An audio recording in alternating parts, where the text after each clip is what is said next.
타인에게 흔들리지 않고 자신을 돌보는 법. 공동의존자, 더 이상은 없다. 제49장 수용의 기술을 배워라. 우리가 새로운 집을 사면 예전 집을 떠나는 것처럼 아무리 긍정적인 변화라 할지라도 변화 뒤에는 반드시 상실이 따라오며 다음에 5단계를 경험하게 된다. 첫 번째, 부정. 첫 번째 단계는 부정이다. 이 단계는 충격, 마비 증세, 공황 상태를 경험하며 현실을 수용하거나 인정하는 것을 일반적으로 거부하는 상태다. 우리는 상황을 원래 상태로 되돌리거나 일어나지 않은 것처럼 만들기 위해 모든 일 혹은 필요한 일을 시도한다. 이 단계에서 사람은 상당한 불안과 두려움을 느낀다. 부정의 전형적인 반응에는 현실을 믿는 것을 거부하기, 즉, 아니야, 도저히 있을 수 없는 일이야. 상실의 중요성을 부인하거나 최소화하기, 별거 아니야. 상실에 따른 감정을 부정하기, 관심 없어. 정신적인 회피, 잠을 자거나 집착하거나 강박적인 행동을 한다거나 계속 분주하게 움직이기도 한다. 우리는 우리 자신으로부터 다소 분리되었다고 느끼고 우리의 정서적 반응은 아주 평범하거나 전혀 없거나 부적절하게 표현되기도 한다. 울어야 할 때 웃고 행복해야 할 때 운다.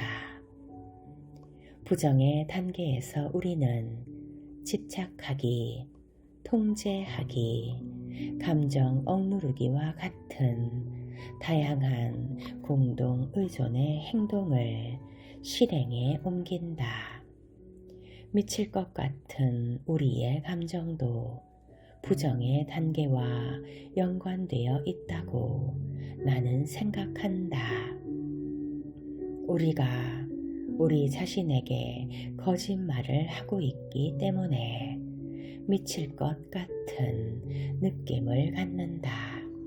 우리가 다른 사람의 거짓말을 믿기 때문에 미칠 것 같은 느낌을 갖는다.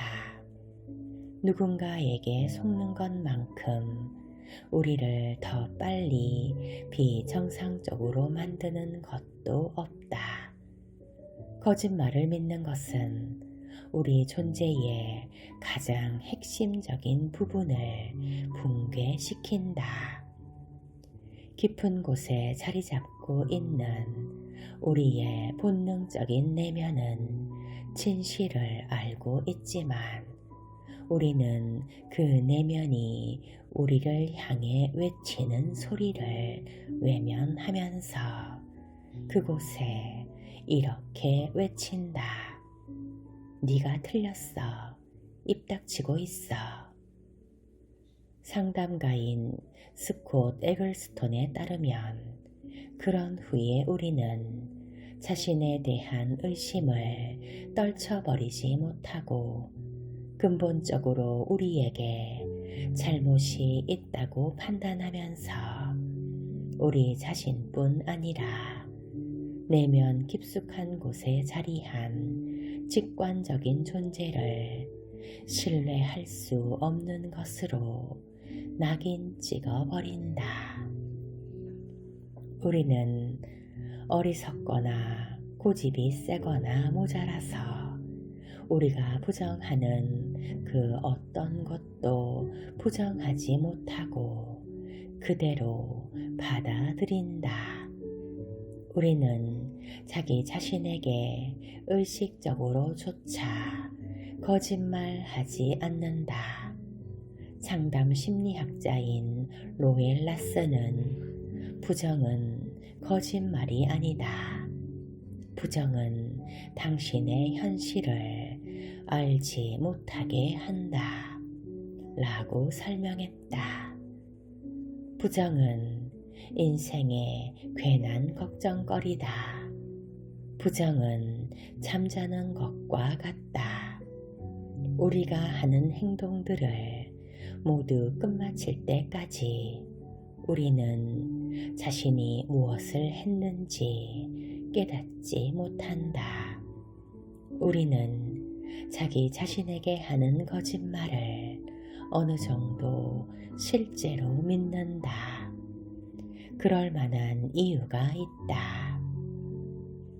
아이들이 분리와 상실에 대처하도록 돕기에 저자인 클라우디아 주이트는 다음과 같이 설명한다. 스트레스를 지나치게 받을 때 우리는 정서적으로, 때로는 지적으로, 가끔은 육체적으로 우리의 인식을 차단해 버린다. 이미 우리 내부에 형성되어 있는 구조들은 파괴적인 정보를 걸러내어 우리가 너무 부담스러워하지 않도록 만든다.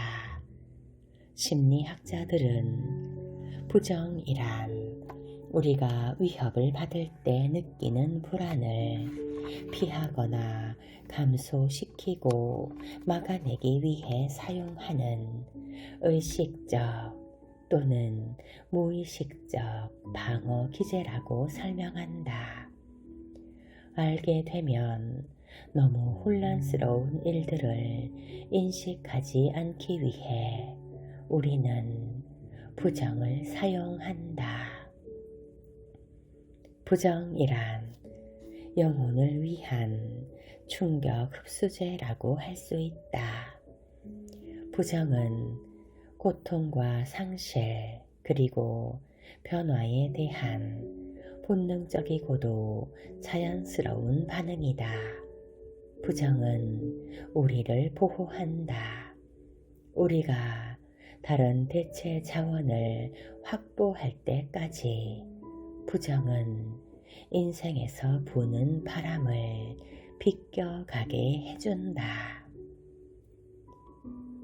두 번째, 분노.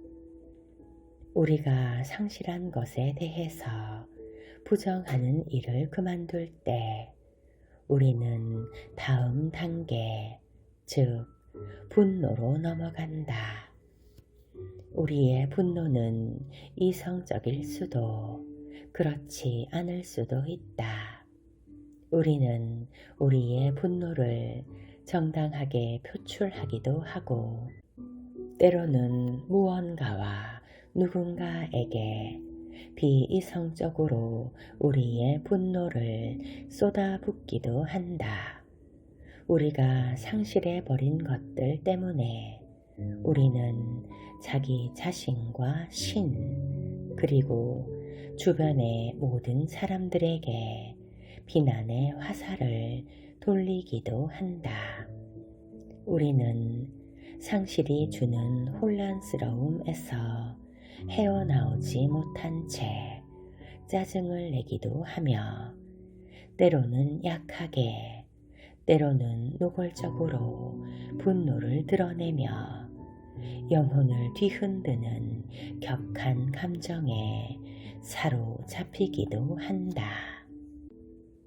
그런 상태에 빠져들면 누군가의 생각을 바로잡아 주려고 해도 누군가에게 해결의 실마리를 애써 제시하려고 해도 그리고 심각한 문제에 과감히 맞서 싸우려고 아무리 애를 써도 우리가 기대했던 방식으로 일들이 잘 풀리지 않는다.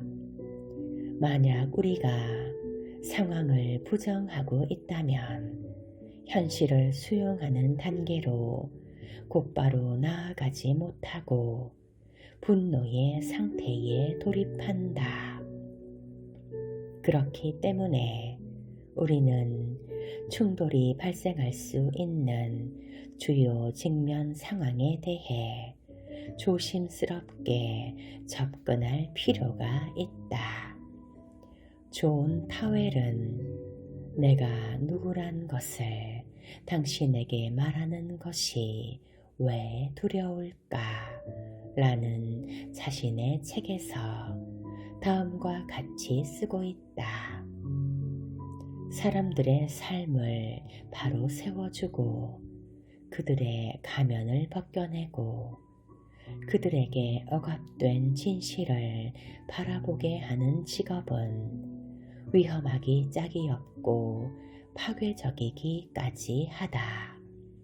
그가 현실을 어느 정도 깨달았다고 해서 곧바로 좋은 삶을 살 수는 없다.